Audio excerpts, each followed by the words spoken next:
श्री कृष्णा श्री कृष्णा श्री कृष्णा श्री कृष्णा। गुरुर्ब्रह्मा गुरुर्विष्णुः गुरुर्देवो महेश्वरः गुरुः साक्षात् परं ब्रह्म तस्मै श्री गुरवे नमः। तस्मै श्री गुरवे नमः। हरि ओम तत्सत्। नारद भक्ति सूत्रங்கள் 54 55வது சூத்திரங்களை படிக்கிறோம். குணரஹிதம் காமனாரஹிதம் பிரதிக்ஷணவர்தமானம் அவிச்சின்னம் சூக்ஷ்மதரம் அனுபவஸ்வரூபம் तत्प्राप्य तदेवावलोकयति तदेव शृणोति तदेव भाषयति तदेव चिन्तयति. நேத்திக்கு இந்த ரெண்டு சூத்திரங்களை நம்ம பார்த்திருக்கோம். மறுபடியும் நாரதர் அந்த பக்தியுடைய ஸ்வரூபம் பற்றி விவரிக்கிறார். அதிலோ మొత్తం 10 விஷயங்களని சொல்லி முடிச்சிட்டார் நேத்திக்கு. இந்த பக்தி అనేది பராபக்தி అనేది எந்த குணத்தினால காட்டப்படுற ஒரு பாவம் இல்லை, குணரகிதமாக இருக்குது, சத்வ ரஜஸ் தமோடுங்களுக்கு அப்பாற்பட்டது. அப்புறம் காமனாரஹிதம், நிஜமான சுத்தமான பக்தியில் இப்படிப்பட்ட ஒரு ஆசை பகவானுக்கிட்டேருந்து எதுவுமே கேட்காம இருக்கிற சர்வத்தனி தானு சமர்ப்பணம் பண்ணுறது தான் பராபக்தி ஆறு சுத்த பக்தி. அப்படி இருக்கிற அந்த பக்தி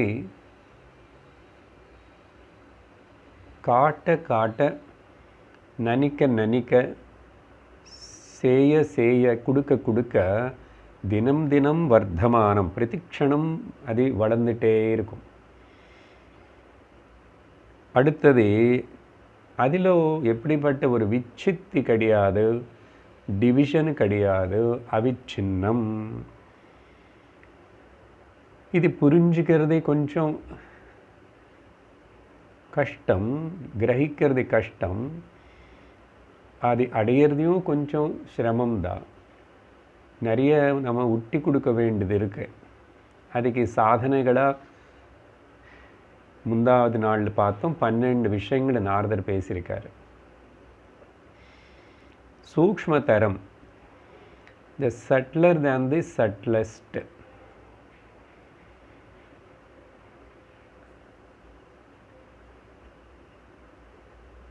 அனுபவ ரூபம், இது ஸ்வ அனுபவமாக இருக்கு.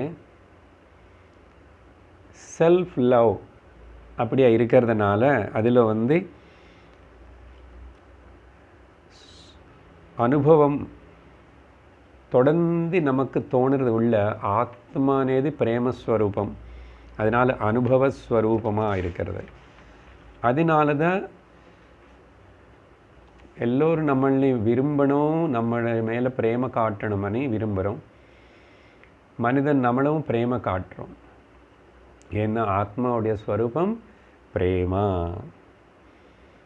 இப்படிப்பட்ட ஒரு நிலை அடைஞ்ச இவன் இங்கே 55வது சூத்திரத்தில் சொல்கிற 4 விஷயங்களை அதுக்கப்புறம் அப்படிப்பட்ட பராபக்தி அடைஞ்ச பக்தனுடைய மனோநிலை பற்றி சொல்கிறாரு. இனிமே அவனுக்கு எப்படி ஏதாவது பற்றி சிந்தனை எப்படி இருக்கும்னா ததேவ அவலோகயதி, அதை பற்றே நினச்சிக்கிட்டு அதை பற்றே சிந்தனை செய்வான். அதை பற்றே எது பார்த்தாலும் அந்த பக்தி தான் தெரியறது, எது பார்த்தாலும் பரமாத்ம ஸ்வரூபமாக தெரியறது, அதே தான் பேசுவான். அப்படின்னா 10 கர்மேந்திரியங்கள மூலமானும் மனசு மூலமாகவும் எதெல்லாம் பண்ணுறானோ எத்தெத் கர்ம கரோதி தகிலம் ஷம்போ தவாராதனம். காயேன வாசா மனசேந்திரியைவ புத்தியாத்மனா வா பிரகிருதே ஸ்வபாவாத் கரோமி யத்யத் சகலம் பரஸ்மை நாராயணாயேதி சமர்ப்பயாமி அனி சொல்கிறோமா, அதெல்லாம் இங்கே சொல்லிட்டார். அதுக்கு பிறகு இப்போது அடுத்ததாக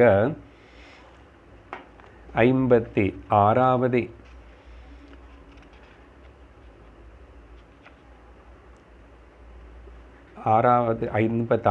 சூத்திரம் படிக்கிறோம்.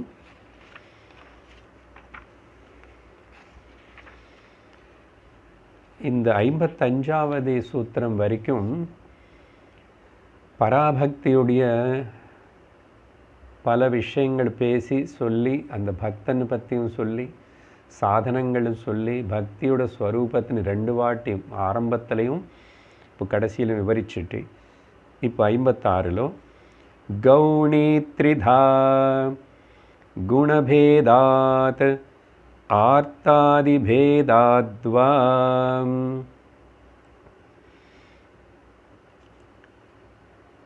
இந்த சூத்திரத்தில் என்ன சொல்கிறாருன்னா, இந்த மாதிரி பராபக்தினை அடையிறதுக்கு முன்னாடி ஒரு மனிதன் தான் முதல்ல கவுன பக்தினி பண்ணணும். இப்போ அந்த கவுன பக்தி అనేది అసలు గౌణ భక్తి అనే సెకండరీ அவனை எடுத்துக்கணும். கவுனன்னா செகண்டரின்னு அர்த்தம். அப்படின்னு சொன்னால் முக்கியமான பக்தி பராபக்தின்னு அடையிறதுக்கு முதல்ல இந்த கவுன பக்தியிலோ தான் ஆரம்பிப்போம். பொதுவாக மனிதர்கள் எல்லாருமே அப்படின்னா துவைத்த பக்தின்னு எடுத்துக்கணும்.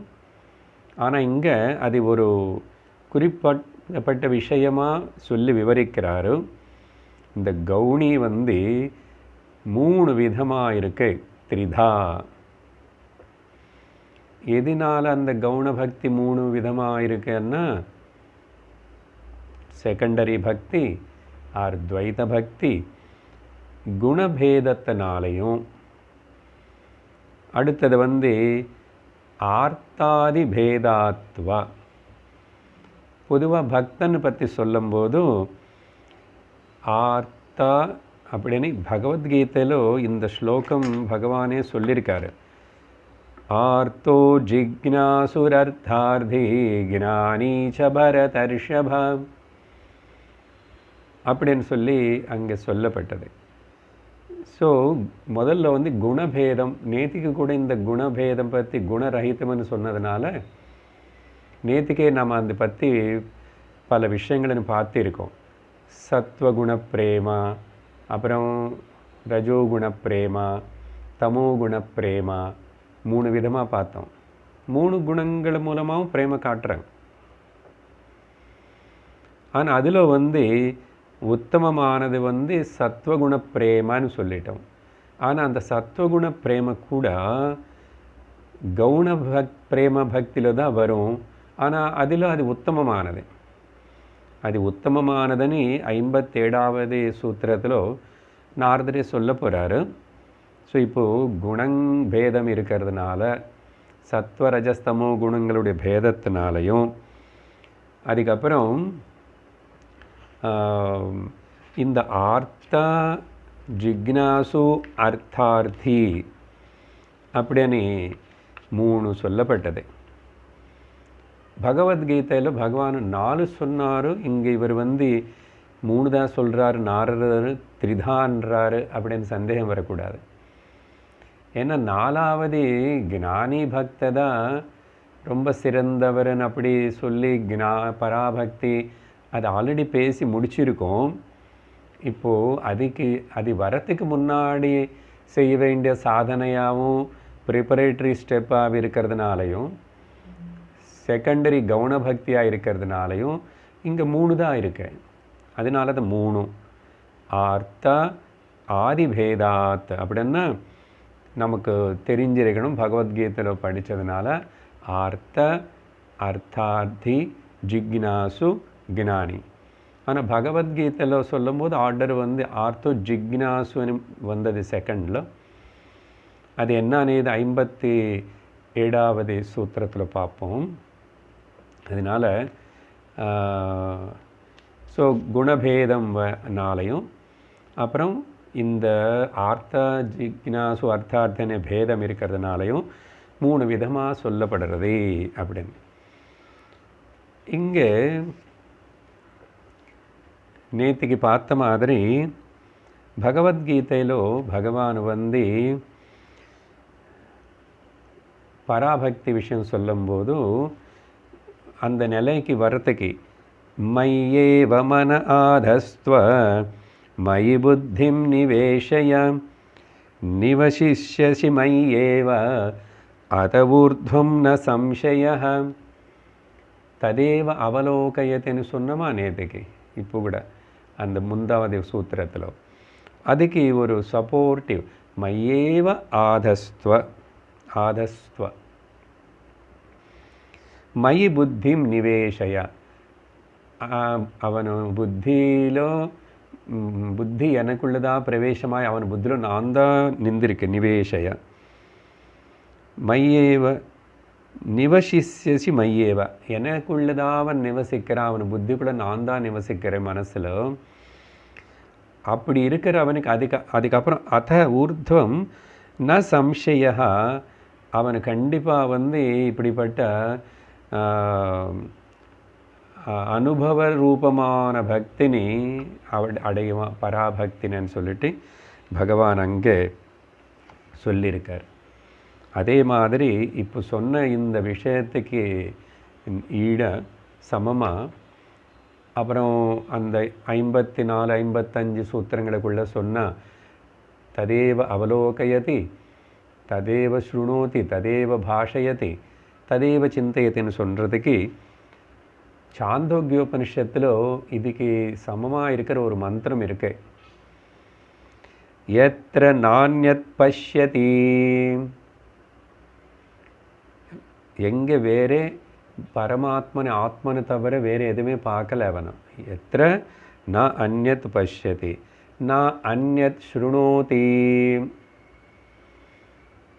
அப்படி என்ன அர்த்தம்? பார்க்கறது எல்லாமே பிரம்மம்தான், பார்க்கறது எல்லாமே பரமாத்மா தான், கேட்கறது எல்லாமே எதெல்லாம் அப்படி என்ன அர்த்தம்? அதுதான் 5 புலன்களினாலே வந்து சொன்னமா நேற்றுக்கு. நான் அந்யத் விஜானாதி வேற இன்னொன்று தெரியாதவனுக்கு. அந்யத் ரெண்டாவதாக தெரியல, பேதம் தெரியாத அந்த ஏகவஸ்து பரமாத்மாவே எல்லாத்திலையும் நாமரூபங்கள் வித்தியாசமாக இருந்தால் கூட அதெல்லாம் பகவத் ஸ்வரூபம்னு பார்க்குறானே. நான் அந்யத் விஜானாதி ச பூமா. என்ன அதுன்னு சொன்னால் இந்த சாந்தோக்கியோபனிஷத்தில் அதுக்கு பிரம்மம் அது பரமாத்மா அப்படியெல்லாம் பேர் கொடுக்காம அதுதான் பூமா. பூமான்னா பெருசுன்னு அர்த்தம், பெருசு. அது பிரம்மன்னா கூட அதுதான் அர்த்தம். பிருஹத் தத்வாதிதி பிரம்மா. அதனால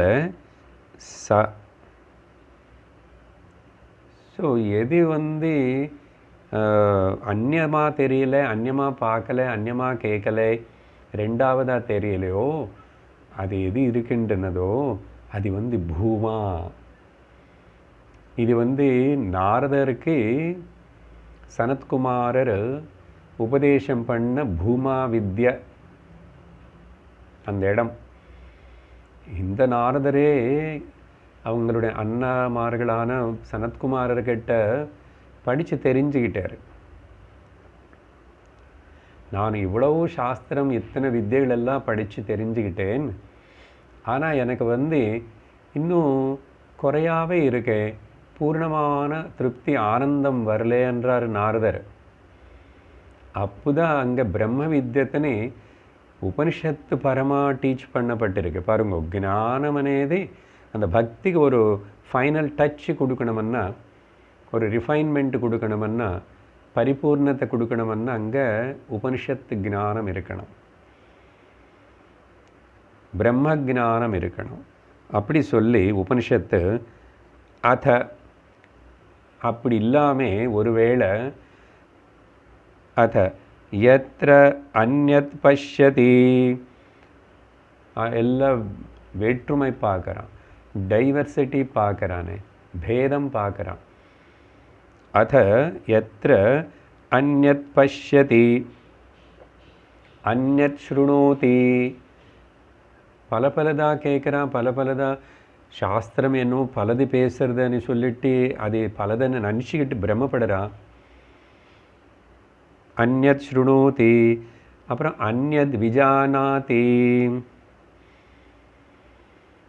வேறு என்னமோ தெரிஞ்சுக்கிறதுக்கு இருக்கு இன்னும் அப்படின்னு சொல்லிட்டு அந்த ரெண்டாவது இன்னொன்று தெரிஞ்சுக்கணும், பகவானை தெரிஞ்சுக்கணும், வேறையும் தெரிஞ்சுக்கணும் அப்படின்னு ரெண்டு. ஸோ அந்யத் விஜானாதி, அப்படி யாராவது பண்ணுறா அங்கே அப்படின்னா எது இருக்கின்றனதோ அந்த நிலை ததல்பம், அது அல்பம் பாருங்க. ஆப்போசிட் பூமான்னா bigger than the biggest, one without second. ஆனால் அல்பம்னு சொல்லும்போது ஃபைனைட், டிவிஷன், பேதம் தெரியறது. எதெல்லாம் அப்படி தோணுறதோ தெரியறதோ இருக்கிறதோ அதெல்லாம் அல்பம். ஆனால் அது சின்னதேன்னு இல்லை அர்த்தம், அது இல்யூஷன்னு அர்த்தம். அந்த பாவம் இல்யூஷன், அந்த ஞானம் அபூர்ண ஞானம் அப்படின்னு அர்த்தம். சொல்லி யோவை பூமா ததம்ருதம்,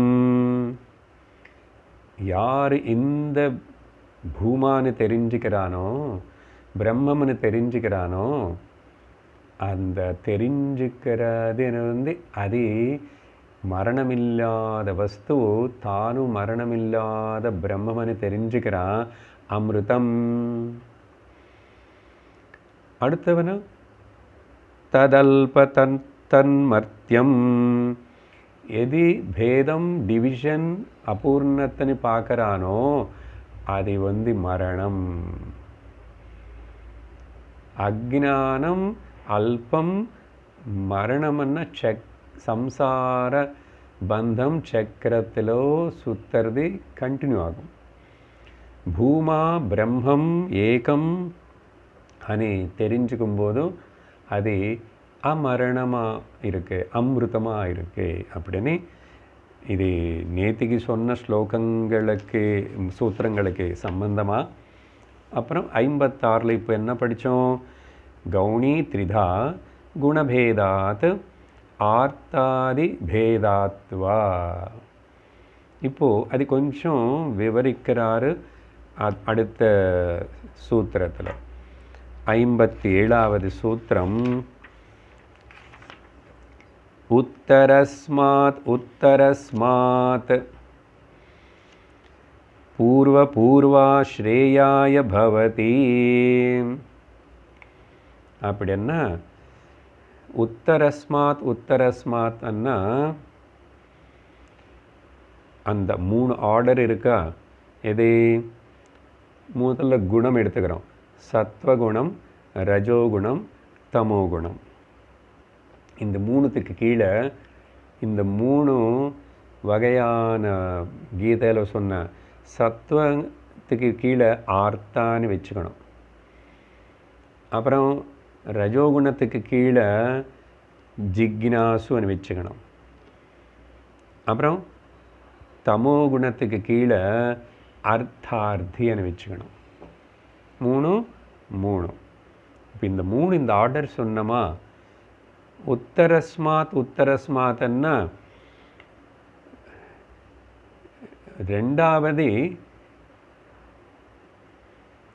ஒன்றாவது ரெண்டாவதுக்கு மேலே சிறந்தது. ரெண்டாவதுக்கு மேலே ஸ்ரேய. பூர்வம்னு முன்னாடி சொன்னது. ஸோ முன்னாடின்னா முதல்ல சொன்னதே ஸ்ரேயஸு, ரெண்டாவதுக்கு மேலே. ரெண்டாவது ஸ்ரேயஸ் ஸ்ரேயாய பவதி, மூணாவதுக்கு மேலே. புரிஞ்சதா? சூத்திரம் அவ்வளோதான். இந்த ஆர்டர் சத்வகுணம் சிறந்ததே, ரஜோ சாத்விக பக்தி ஆர் கீழே என்ன எழுதிட்டோம், ஆர்த்த பக்தி. இங்கே ஒரு சின்ன டிஃபரன்ஸ்னு நம்ம புரிஞ்சுக்கணும். பகவத்கீதை நம்ம இன்னும் இந்த ஸ்லோகம் வர இடத்துல நம்ம முடித்து படிக்கலை. 7வது அத்தியாயத்தில் பண்ணுவோம். இதெல்லாம் நாரத பக்தி சூத்திரம் முடித்ததுக்கப்புறம் 7வது அத்தியாயமும் ஆரம்பித்ததுனால அதை முடிப்போம். ஸோ அங்கே படிக்க போகிறோம் இந்த ஸ்லோகம். ஆனால் பல வாட்டி சத்சங்கத்தில் பல இடத்துல சொன்னது தான், ரெகுலராக கேட்குறவங்களுக்கு காதில் விழுந்தது ஞாபகம் இருக்கும். 4 வகையான பக்தர்கள் எல்லோரும் என்னை நோக்கி தான் வராங்க. நான் அவங்களுக்கு வேண்டிய மாதிரி நான் அனுகிரகம் பண்ணுறேன்னார் பகவான் அங்கே. ஸோ இப்போ இங்கே இந்த மாதிரி புரிஞ்சுக்கணும். பகவத்கீதை சொல்லும்போது ஆர்த்தான்னு சொன்னால் அது ரொம்ப என்ன சொல்கிற, கிரைசிஸ் பக்தா, டிவோஷன் இந்த கிரைசிஸ், எப்பவுமே அழறவனும், துக்கத்தினால பகவானுக்கிட்ட வரவனும், கஷ்டம் வரும்போது பகவானுக்கிட்ட வரவன் அப்படின்னு சொல்லியிருக்கோம். ஆனால் இந்த இடத்துல இங்கே நாரதர் சொல்கிறார், இந்த ஆர்டரில் வந்து ஆர்த்தான்னா இவன் வந்து மோட்சத்துக்கு ஆசைப்படுறான். அந்த விதத்தில் அர்த்தம் எடுத்துக்கணும். மோட்சத்துக்கு ஆசைப்படுறான். அப்புறம் இவன் வந்து வாழ்க்கையில் எல்லா பக்கம் எல்லாத்துலேயும் பார்த்து வெறுத்து போயிட்டான். ஏதோ ஒரு வாட்டி இப்போ துக்கம் வந்ததுனால நான் உனக்கிட்ட வந்த பகவான் அப்படி இல்லை. இந்த இடத்துல ஆர்த்தன்னா விவேக சூடாமணியில் அந்த வித்யார்த்தி எவ்வளோ தவிச்சுக்கிட்டே குருக்கிட்ட சொல்கிறார், இந்த சம்சாரமனே அக்னினால் தாபத்தினால நான் வந்து ஃப்ரை ரோஸ்டட், இது தாங்க முடியல. எந்த பக்கம் பார்த்தாலும் சூடு, எந்த பக்கம் பார்த்தாலும் அடி, துக்கமாகவே இருக்கு நீ சொன்னானா. அந்த மாதிரி இந்த ஆர்த்த பக்தனும் இவன் சாத்விக பக்தி இவன்கிட்ட இருக்கு. அதனால் பகவான் மேலே பூர்ண நம்பிக்கை இருக்குது.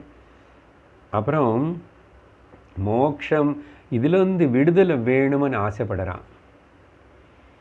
எல்லாமே he saw the discontentment in all the sides. அப்படின்னா ஜகத் லோகபரமா, ஷரீரபரமா, மானசிகபரமா, புத்திபரமா எல்லா பக்கம் அறக்குறையதா అని தெரிஞ்சுக்கிட்டான். அது அப்படினால் பூர்ணத்துவம் அடையணுமே అని அவன் அந்த என்னது உள்ள முமுட்சுத்துவம் இருக்கு இவனுக்கு, அந்த ஆத்திரம் இருக்கு. அதனால பகவான்கிட்ட அலர்ட்டம் பரவாயில்ல, ஆர்த்த சரியா. அப்புறம் ஜிக்னாசு ரெண்டாவது சொல்லும்போது ராஜசிக பக்தி, இவன் ஜிக்னாசு. இவன் என்னன்னு சொன்னால் இவனுக்கு புத்திபரமாக டிஸ்கண்டென்ட். இவனா intellectual longing for only intellectual discontent இருக்கிறதுனால curiosity இவனுக்கு. அதனால் புத்தி ஒத்துக்கிறது இல்லை, தெரிஞ்சுக்கணுமே. ஏதோ வேதம் இருக்குதாமா, உபனிஷத்து இருக்குதாமா, சாஸ்திரம் சொல்கிறதா, how it describes about the Lord அப்படின்னு ஒரு சயின்டிஸ்ட் மாதிரி க்யூரியாசிட்டியோட இவன் வந்து சத்சங்கத்துக்கோ சாஸ்திரம் படிக்கிறதுக்கு வருவான். ஆனால் அகாடமிக் நாலேஜ் மாதிரி இவன் வந்து இன்ஃபர்மேஷன் கேதர் பண்ணுறவனாக இருப்பான்.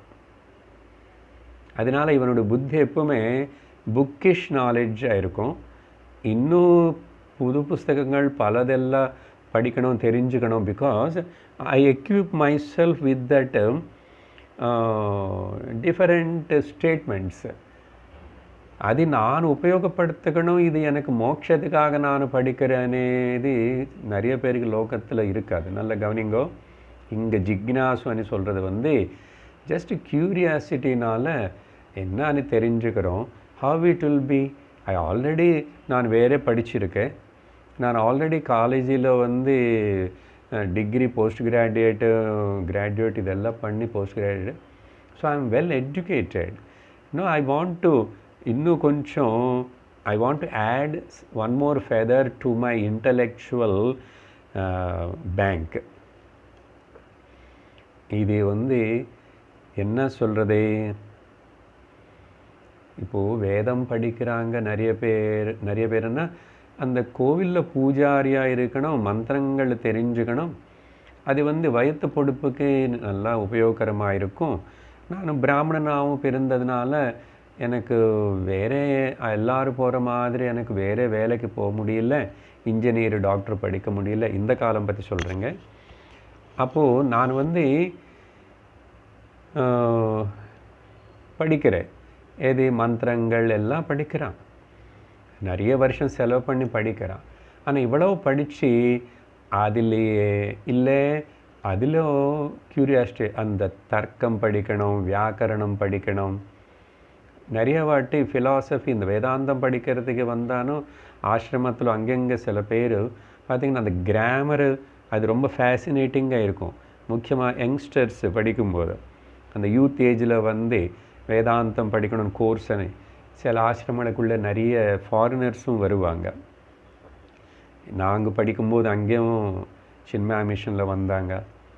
இப்போ தயானந்தாஜி ஆசிரமத்தில் பார்த்தீங்கன்னா அங்கேயும் ஜப்பான்லேருந்து, சைனாலேருந்து, அமெரிக்கா, இங்கிலாந்து இப்படியெல்லாம் வருவான். அவங்களுக்கு அந்த புக்கிஷ் நாலேட்ஜு, அப்புறம் சம்திங் இந்தியாவில் இது ஒரு சிறந்த ஒரு படிப்பு, இதுக்கு லோகத்தில் மதிப்பு இருக்கு. அதையும் சம்ஸ்கிருத கிராமர், ஸோ பாணினி கிராமர் படிக்கணும். இப்படி அந்த சப்ஜெக்டிவ் ஓரியன்டாகவே இருக்கான்,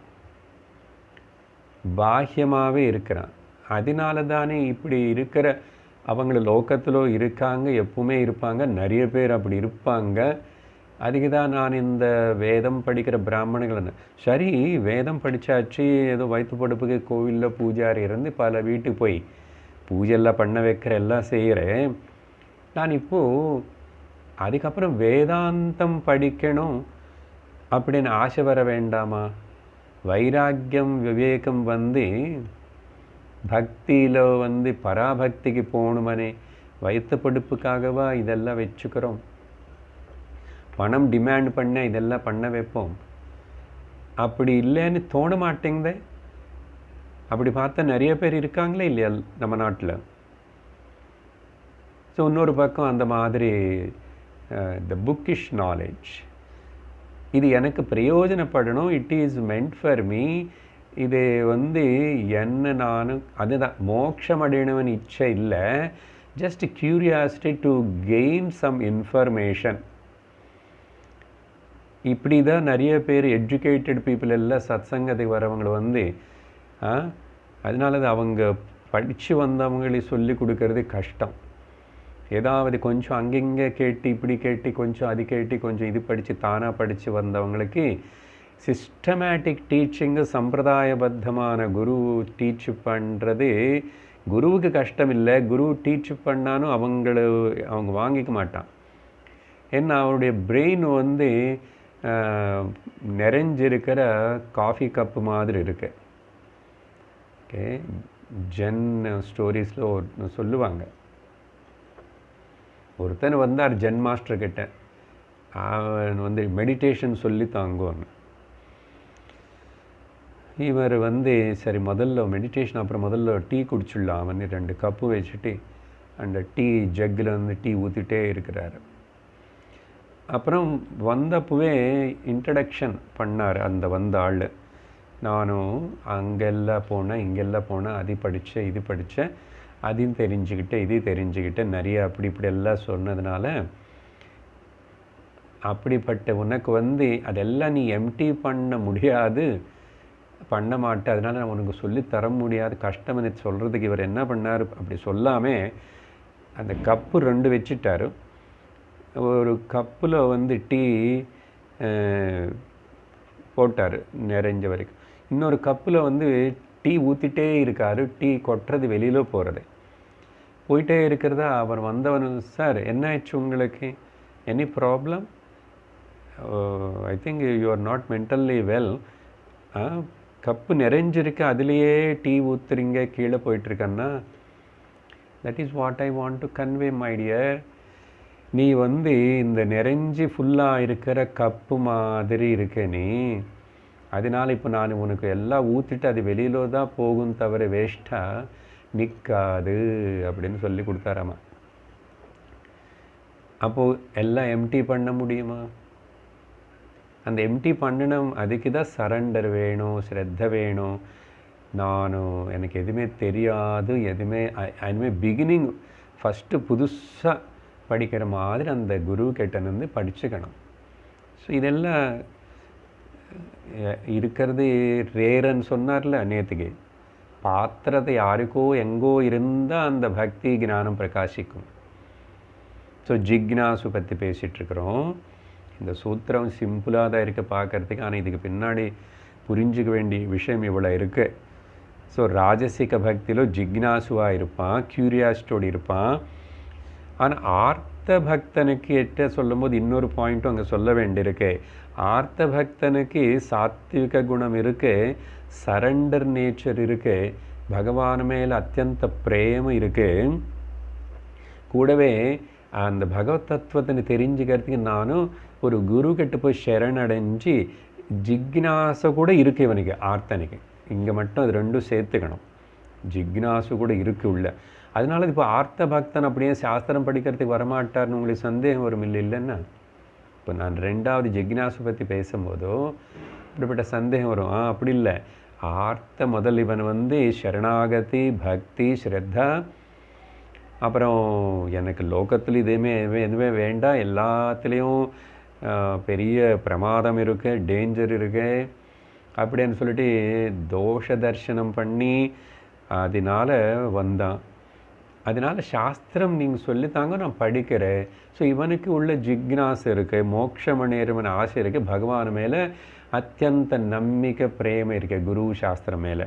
ஆனால் 2வதில் அவ்வளோ பக்தி பண்ணல. ஆனால் பகவான் பற்றி ஏதோ பக்தினை பற்றி தெரிஞ்சுக்கணும், எக்ஸாம் எழுதுறதுக்கா, தீசிஸ் எழுதுறதுக்கா, யாருக்காவது பல இடத்துல பட்டிமன்றத்தில் பேசுகிறதுக்கா, யாருக்கு காட்டுறதுக்கு. ஆனால் அப்படி தான் படிப்பாங்க சில பேர். ஏன்னா எங்காவது நான் இதெல்லாம் கோட் பண்ணலாமே, நான் ஒர்க் பண்ணுற இடத்துல, in my work place, if I am a teacher or if I am a lecturer or நான் ஏதாவது ஒரு இடத்துல செமினார் கண்டக்ட் பண்ணேன்.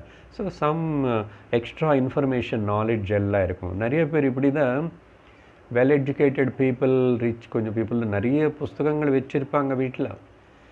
அவங்களுடைய interest of keeping those books are all for show off, in show case and show off there I know something here and there to God. And ஏதோ minimal பக்தி எல்லாம் இருக்கும், சுவாமி படம் இருக்கும், அப்படி இருப்பான். 3வது வகைக்கு வருவோம், அர்த்தார்த்தி. இது தாமசிக பக்தன் நேற்றுக்கு பேசியிருக்கோம்.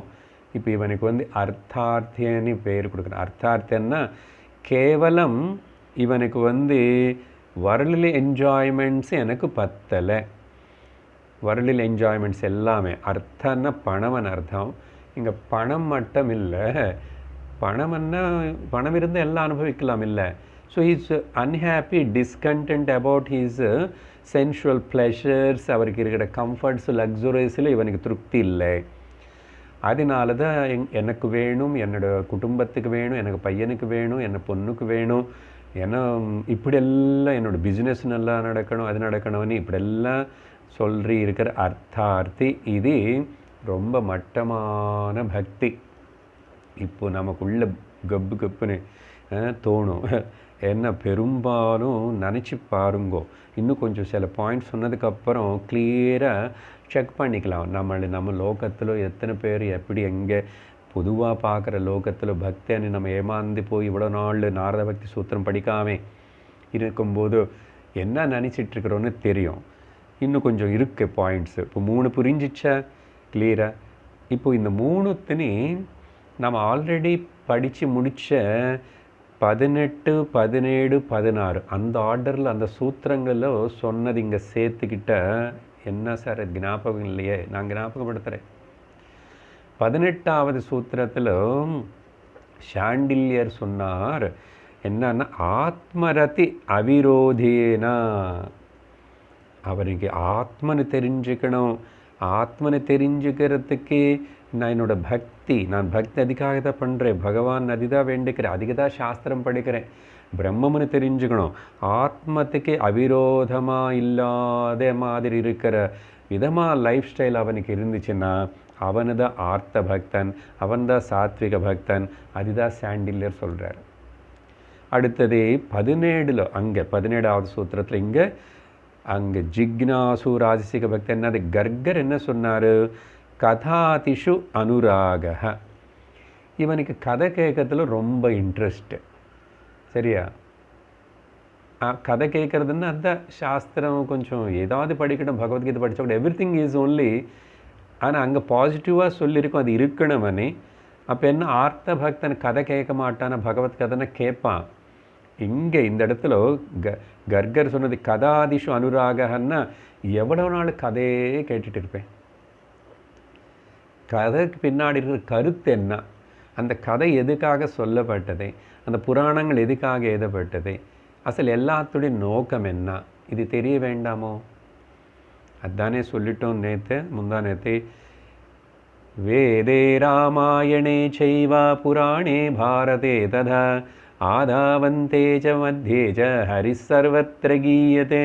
பஞ்சதசியில் கூட வித்யாரண்ய சுவாமி சொல்லிகிட்ருக்கிறாரு 7வது அத்தியாயத்தில். நம்ம இன்னும் அந்த ஸ்லோகம் வரைக்கும் வரல, சுவாமிஜி பேசிகிட்டு இருக்கிறார். அதனால கதாதிஷு அனுராக அப்படின்னா just for time pass, listening sake. அப்புறம் ஐ நோ அபவுட் எத்தனை கதை கேட்டோம், எனக்கு என்ன. அப்புறம் 16வது சூத்திரத்தில் சொன்னது இங்கே அந்த பராசர் சொன்னாரா, பாராசரிய வியாசர் சொன்னாரா என்னது, பூஜாதிஷு அனுராக. அங்கே அதெல்லாம் பக்திக்கு லட்சணம் அப்படியெல்லாம் இருக்கணும்னு அங்கே பாராட்டி சொல்லிட்டோம். இப்போது அதினை இங்கே எதுக்கு கம்பேர் பண்ணுறேன்னா, நம்ம எல்லோரும் இப்போ லோகத்தில் கேட்டு பாருங்க எப்படி இருக்கிறோம். பூஜா புனஸ்காரம், நிறைய பூ வாங்கிறது, நிறைய புலியோதரை தத்தோஜனம் பண்ணுறது, சக்கரை பொங்கல் பண்ணுறது, இல்லை இதில் நல்லா ஈடுபடுறோமா இல்லையா? அதுக்கு எவ்வளோ சிரமம் பண்ணுறோம், எவ்வளோ செய்கிறோம், எல்லாம் பண்ணுறோம். அந்த கோவிலுக்கு போகணும் அப்படின்னு வேண்டுதல் அப்படின்னு போகிறோம். ஸோ பூஜாதிஷு அனுராக. எதுக்கு செய்கிறேன், எனக்கு பணம் நல்லா வரணும், என்ன கஷ்டம் வரக்கூடாது, என் பையனுக்கு வேலை கிடைக்கணும், அப்புறம் குழந்தை முடி மொட்டை அடிக்கிறோம் எதுக்குன்னா அவனுக்கு உடம்புக்கு எதுவுமே வராமல் இருக்கணும். இப்படி நிறைய நம்ம அந்த பக்தி பூஜாதிஷு அனுராக. ஸோ இப்போ 3க்கு 3 சரியாக இருக்கா? ஸோ இங்கே இவன் சாத்விக பக்தன் டோட்டல்லி அவன் டிஸ்கண்டென்ட்டு. எதிலையும் எனக்கு இங்கே திருப்தி இல்லை சுவாமி பகவானே, நீ தான் எனக்கு வேணுமன்னா. அப்புறம் அதனால் என்ன ஆகிட்டவனும் காட் டிபெண்ட் ஆகிட்டான். I am talking about the ஆர்த்த பக்தி. அப்புறம் இவனு சாஸ்திரமும் டிபெண்ட் ஆகிட்டான். சாஸ்திரம் டிபெண்ட்னா குரு டிபெண்ட் ஆகிட்டான். ஸோ இவனுடைய லட்சணம் இது. ஆனால் 2வது ராஜசேகவன் இன்டலெக்சுவலி அவனுக்கு இன்னும் நாட் ஹாப்பி. சயின்டிஸ்ட் மாதிரி தெரிஞ்சுக்கணும், அது என்ன தெரிஞ்சுக்கணும், சொர்க்கம்னு என்னன்னு தெரிஞ்சுக்கணும், இப்படி எல்லாம் இந்த ரிசர்ச்சில் இருப்பான். Okay, how many are there, when it is done, எத்தனை வருஷத்துக்கு முன்னாடி பகவத்கீதை எந்த நாள் சொல்லப்பட்டது, எத்தனை ஸ்லோகம் இருக்குது, எல்லாமே அகாடமிக்ஸ். அப்புறம் சாஸ்திரம் மேலே டிபெண்ட் ஆகிட்டான் இவனும். புஸ்தகங்கள் மேலே நல்ல டிபெண்ட் தான். ஓன்லி சாஸ்திர depend, not on the God depend. Difference பார்த்துக்கணும். இவனும் ஜிக்னாஸ். ஸோ அவனுக்கு ஆர்த்தனுக்கு ஆர்த்தனாக இருக்கான், ஜிக்னாசனாக இருக்கான். இவன் ஒரு ஜிக்னாசனர்.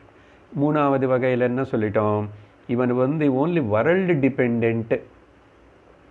சும்மா நேம் சேக்கு தான் கடவுள் கோவில் பூஜைன்னு சொல்கிறான். சொல்லிட்டோம் நிறைய வாட்டி.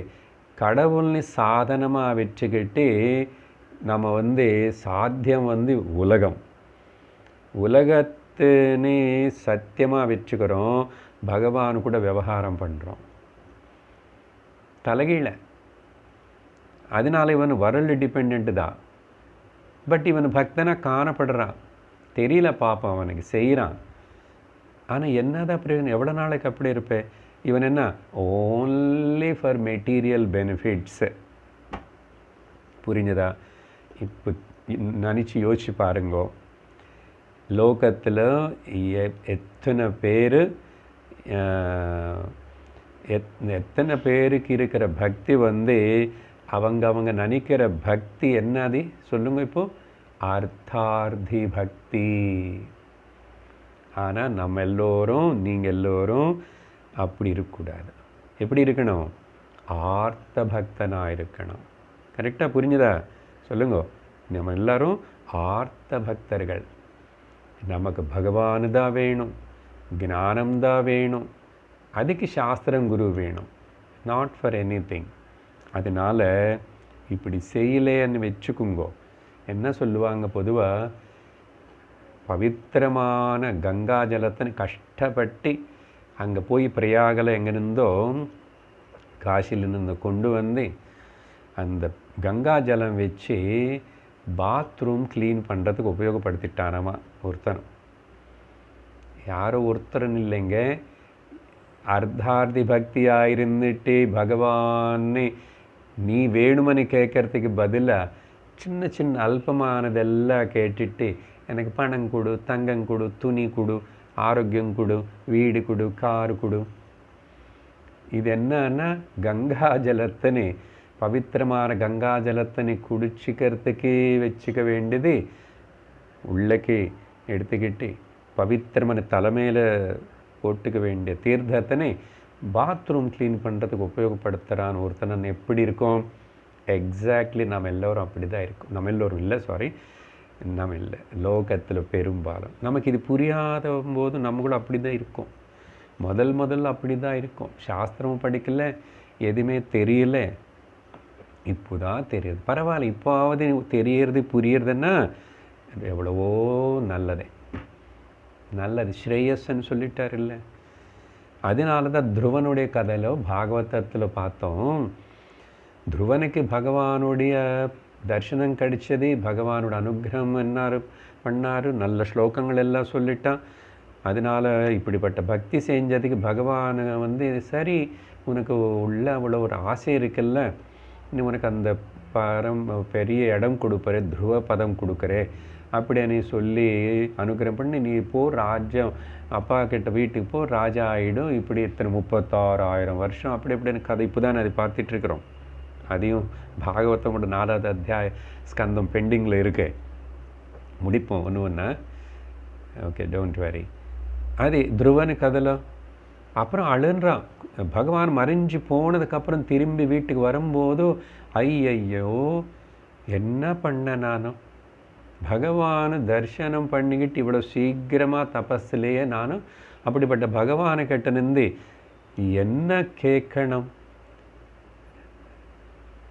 அகிலாண்ட கோடி பிரம்மாண்ட நாயகனான அந்த பகவானுக்கிட்ட போய் ராஜா கிட்ட போயிட்டு இன்னைக்கு சாம்பார் வச்சுக்கிறதுக்கு 2 கத்திரிக்காய் வேணுமான்னு கேட்பான யாராவது? அப்படி தானே இருக்கு நம்ம கதை. எது கேட்டால் இனிமேல் எதுவுமே கேட்க வேண்டியது இல்லையோ. ராஜா நான் எது கேட்டான்னு கொடுக்குறேன் நான் இல்லை, அந்த மாதிரி பகவானே நீ எனக்கு வேணும். அப்போ என்ன ஆகிடு, என்னுடைய கஷ்டம் துக்கம் ப்ராப்ளம்ஸ் எல்லாம் நீ எடுத்துக்கோ, எனக்கு தெரியாது, எனக்கு வேண்டாம், என்னால் சமாளிச்சுக்க முடியாது, இது அப்படி தான் இருக்கும், இந்த அஜ்ஞானம் நீக்கு, நீ எனக்கு வேணும், நான் இல்லாமல் ஆகட்டும் பரவாயில்ல. பாருங்கோ, அப்போ இது ஏன் இல்லை லோகத்தில் பக்தியில்? பாருங்க, பக்தின்னு சொல்லி, ஆனால் லோகத்தில் பக்தி ரொம்பவே காணப்படும். கோவில்கள், அது இது மண்டலிகள், பஜனை சம்பிரதாயம், தீர்த்த க்ஷேத்திரங்கள், மக்கள் வரதை போகிறது எல்லாம் எல்லா இடத்துல என்ன அர்த்தார்த்தி பக்தி தான், த லோயர் தாமசிக்க, ஓகே, அஜ்ஞானத்துக்கூட பக்தி, பேரம் பேசுகிற பக்தி, பயத்தோடு செய்கிற பக்தி. அடுத்த சூத்திரத்தில் இப்போ இந்த விஷயம் நல்லா புரிஞ்சிச்சுல்ல, அவ்வளவு இருக்கே இந்த ஒரு சூத்திரத்துக்கு பின்னாடி. அப்புறம் 59வது சூத்திரத்தில் என்ன சொல்ல போகிறாரு, இந்த பக்தியுடைய அதோடைய பெருமை, மறுபடியும் இன்னொரு விதமாக, அது ரொம்ப சுலபம். இதில் நீங்கள் அங்கே கஷ்டப்படுற அளவுக்கு ஒன்றுமே கஷ்டப்பட வேண்டாம், அவ்வளோ சிரமமும் கிடையாது, ஆயாசம் கிடையாது. 58 அந்யஸ்மாத் சௌலபியம் பக்தௌ, பலவிதமான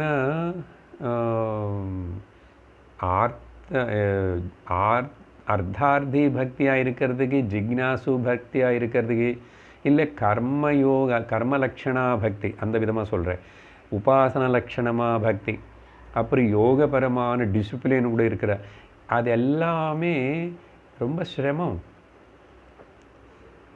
ஆனால் அந்யஸ்மாத் வேறு எல்லா மார்க்கம், கர்மயோகம், ஓகே, உபாசன யோகம், அப்புறம் ராஜயோகம், ஈவன் ஞான யோகம் கூட. ஞான யோகம்னா அந்த ஓன்லி புக்கிஷ் நாலேஜன்னு அந்த சாஸ்திரம் படிக்கிறதுலையே ஈடுபட்டு அதுக்கு ரொம்ப ரொம்ப அப்புறம் அப்புறம் அகங்காரம் வரும், நிறைய படிக்க சாஸ்திரம் தெரிஞ்ச அகங்காரம் வரும்.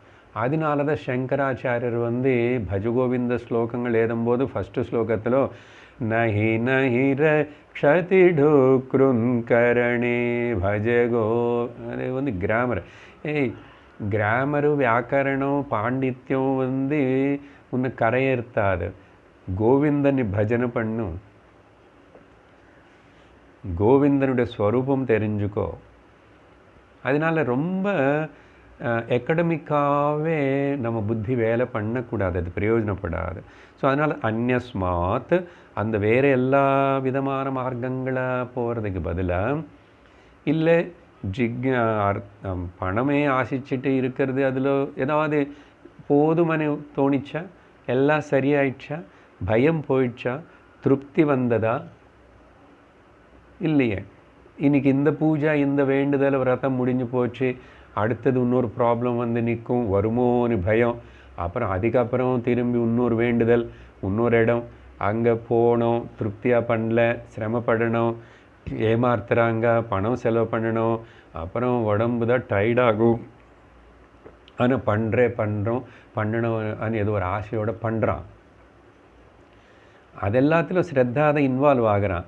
ஸ்ரத்தை என்ன எவ்வளோ நேரத்துக்கு, பக்தி இல்லை, அதை செய்கிறதுல பணம் செலவு பண்ணுறதுல, ஸ்பெஷல் டிக்கெட் வாங்கி போய் அப்புறம் அடுத்தவங்க ஏமாற்றி போய், பணம் நிறைய இருந்தால் பணம் சீக்கிரமாக பண்ணிக்க வைக்கிறது, முன்னாடி போய் நிற்கிறது, இதெல்லாம் என்னது?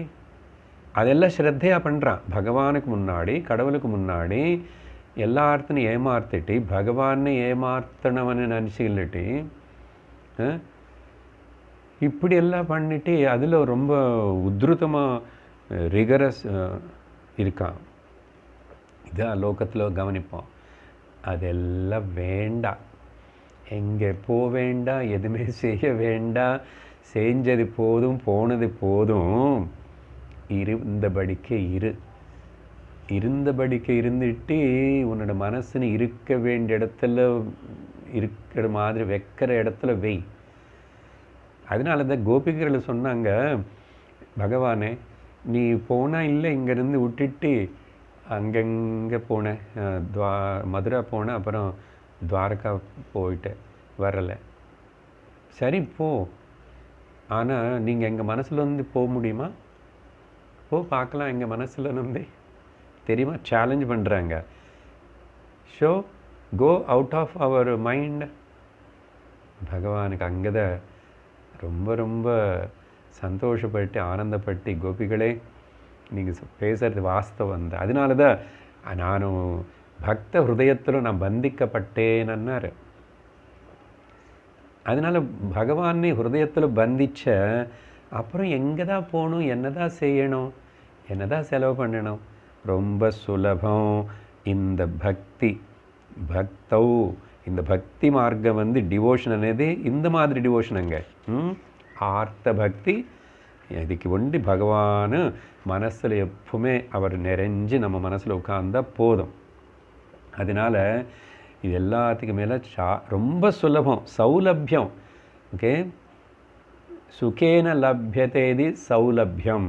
சுகம் ஈஸி, அப்புறம் சுலபம் மட்டும் இல்லை, பலம் கேரண்டி. பலம் கேரண்டி. எப்போ? இப்போவே, இங்கே. அதனால் இந்த ஆர்த்த பக்தி இல்லாதவனுக்கு பகவான் தெரிவிக்கப்பட மாட்டார், லபிக்க மாட்டார், பரமாத்ம ஞானமும் ஏற்படாது. அதனால் ஆர்த்த பக்தி, சாத்விக பக்தி வேணும். இதுக்கு பகவத்கீதையில் பகவான் வந்து மச்சித்தா மத்கத பிராணாஹ போதயந்த பரஸ்பரம், ஓகே, கதயந்தச்ச மாம் நித்யம் துஷ்யந்தி ச ரமந்தி ச. இது 10வது அத்தியாயத்தில் நமக்கு இது முன்னாடி சொன்ன ததேவ ஸ்ருணோதி ததேவ பஷ்யதி ததேவ பாஷ்யதி அப்படி என்ன சொன்னதுக்கு சமமாக மச்சித்தாக அவங்களோட மனசு எனக்கு கொடுக்கப்பட்டது. அவங்க மனசில் நான் தவிர வேறே இன்னொன்று இல்லை, எதுவுமே கேட்க மாட்டுறாங்க. அப்புறம் அவங்களோட பிராணம் உயிரோடு இருக்கிறது, உசுரே எனக்காக தான், என்னை நம்பி தான் வாழ்ந்துட்டுருக்காங்க. அப்புறம் இதே தான் ஒருத்தருக்கு ஒருத்தர் பேசுவாங்க பக்தாள். ஏது இப்படிப்பட்ட பக்தாள், உண்மையான பக்தாள். அப்புறம் போதயந்த பரஸ்பரம், அப்புறம் ஒருத்தருக்கு டீச் பண்ணிக்குவாங்க, அப்புறம் பேசிக்குவாங்க. கதயந்தச்ச மாம் நித்யம். அது அப்படி இருக்கிறதுலையே அவர் துஷ்யந்தி ரமந்தி, ஆனந்தமாக சந்தோஷமாக அவங்க வந்து கஷ்டங்கள் துக்கங்கள் வந்தாலும் எது பாக்கியமாக அது எல்லாத்தையும் என்னுடைய இச்சையாதா, ஈஸ்வரனுடைய ஹரியுடைய இச்சை, நல்லா நடந்த ஹரியுடைய கிருபா, இப்படி எடுத்துக்கிறாங்க. அப்படி இருக்கிறவங்களுக்கு சுலபம் பக்தின்னு சொன்னார். இப்போ நாரது என்னாகுமோ தெரியுமா? கீதையில் உடனே அந்த பக்க ஸ்லோகமே 10வது அத்தியாயத்தில் தேஷாம் சததயுக்தானாம் பஜதாம் பிரீதி பூர்வகம். இப்படி நித்தியம் நிரந்தரம் என்னை பஜிச்சிட்ருக்கிற அவங்க பஜன மண்டலிக்கு போல எங்கேயுமே போல அவங்க ஹிருதயத்திலேயே என்னை வந்து பிரதிஷ்டை பண்ணி வச்சுருக்காங்க. அவங்க சொல்கிறாங்க, என்ன ஹிருதயத்தில் நீ இப்போது பூரணமாக நிறைஞ்சி நிற்கிற பகவானே, இனிமேல் நீ போகணுமன்னா கூட போக முடியாது, என்னாலையும் விட முடியாது. தேஷாம் சதத யுக்தானாம், எப்பவுமே பஜதாம் பிரீத்தியோட பிரேமையோட அப்படி இருக்கிறவன் என்ன. அப்புறம் அடுத்த என்னன்னா, இதுதான் முக்கியம், ப்ராமிஸ் பண்ணுறார் பகவான், வந்து கேரண்டி கொடுக்குறாரு. ததாமி புத்தி யோகம் தம். பகவத்கீதை. அதனால தான் பேக்ரவுண்டு இப்போ இந்த சூத்திரங்களை உங்களுக்கு விவரிக்கிறதுக்கு நான் அதை சொல்லி தான் ஆகணும். நான் வந்து அவனுக்கு புத்தியிலோ தெளிவுன்னு ஏற்படுத்துகிறேன், புத்தி யோகமாமா. பகவான் வந்து அங்கே பலதெல்லாம் அவிகம்ப யோகா, ஓகே, இப்பெல்லாம் புது புது யோகா பேர் கொடுக்குறார். புத்தி யோகமாமா. புத்தி யோகம்னா அர்த்தம்னா தெளிவு. தெளிவுன்னு என்ன? ஞானம். யாரை பற்றி ஞானம்? நீ இவ்வளவு பக்தி பண்ண இல்லை, என்னே மனசில் வச்சுக்கிட்டு இல்லை, இனிமேல் உன்னை மனசில் எந்த ஒரு அஜ்ஞானத்துடைய அஜ்ஞானத்துக்கு இடமே இருக்காது, ஒன்று தொடாது. அதனால என்னாகும் பகவானே? ஏன மாமுபயாந்தி தே, ஏன மாமுபயாந்தி தே. அதனால நீ நான் ஒன்றாயிடுவோம், நானே நீ అని தெரிஞ்சுக்குவே, இருக்கிறது எல்லாமே ஒரே வஸ்துன்னு தெரிஞ்சுக்குவே. பாருங்க எவ்வளோ அழகான ஸ்லோகங்களை சொல்லி பகவான். ஸோ அதுதான் இந்த சௌலபியத்துவம் ஓகே. அந்யஸ்மாத் சௌலபியம் பக்தௌ. 59வது சூத்திரம் என்ன சொல்கிறாரு?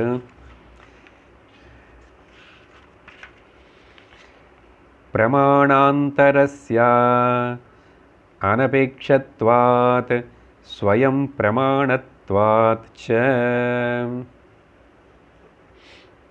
என்னன்னா இது இது இந்த பக்திக்கு, இது பிரேம பக்தி ஆத்மாவுடைய ஸ்வரூபமாக இருக்கிறதுனால, பகவத் ஸ்வரூபமாக இருக்கிறதுனால, இதுக்கு அந்நிய அந்தரஸ்ய பிரமாணம் அனபேக்ஷத்வாத். இதுக்கு வேறு இன்னொரு பிரமாணம் எதுவுமே தேவையில்லை இந்த பக்திக்கு. மிச்சம் எல்லாத்துக்கும் பாருங்க, மேலே சொன்ன கர்மயோகம், உபாசன யோகம், அது எல்லாத்துக்கும் என்னமோ செய்யணும், ஏதாவது செய்யணும். அதனால தான் சொன்னோம் நேற்றுக்கு, பக்தி செய்கிற விஷயம் இல்லை, பக்தி காட்டுற விஷயம். பக்தி இருக்கிற என்ன சொல்கிறது, பீயிங், இருக்கிறது. பக்தியில் இருக்கிறது தான், பக்தி செய்கிறது கிடையாது, செய்கிறதெல்லாம் அங்கே. அப்போ அதுக்கு மந்திரம், தந்திரம், திரவியங்கள், பொருட்கள், அப்புறம் அதுக்கு ஒரு டீச்சர்கிட்ட போய் அப்படியெல்லாம் படிச்சுக்கணும், ஈவன் சாஸ்திரம் படிக்கணும். அப்படின்னா மனசில் பகவான் தான் ஹிருதயத்தில் இருக்கிறது, ஆத்ம ரூபத்தில் இருக்கிறது. அந்த பகவானை நான் மறந்து வேறு ஏதோ சிந்திக்கலாமோ அப்படின்னு சொல்லிட்டு சுலபமாக நமக்கே தோணுறதே. ஆனால் இவ்வளோ நாள் புரியல, இந்த அளவுக்கு விவரமாக கேட்டதுக்கு அப்புறம் இப்போ புரிஞ்சிருக்கும். அதனால் எனக்கு இது இங்கே எங்கேயுமே போக வேண்டியதில்லை.